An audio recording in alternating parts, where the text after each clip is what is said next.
Hey guys, today I'll show you how you can connect your ftmo account to ctrader. So let's get started.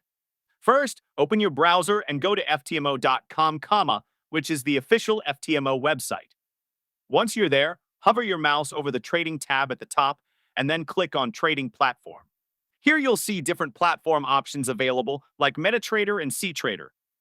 From these, select ctrader and the page will scroll down automatically to the ftmo ctrader section. Now you can either download it for Windows, Mac, Android, or iOS. But the easiest and fastest way is to use it directly in your web browser.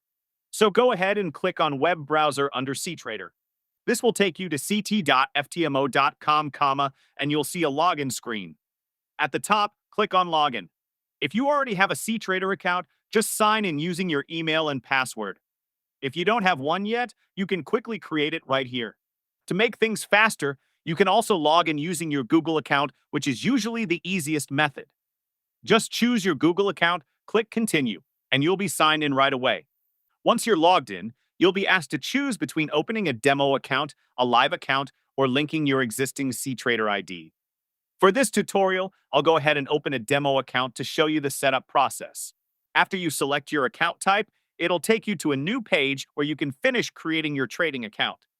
Just follow the on-screen steps, and once you're done, your ftmo account will be successfully connected to ctrader. That's it. I'll be back with more in the next video.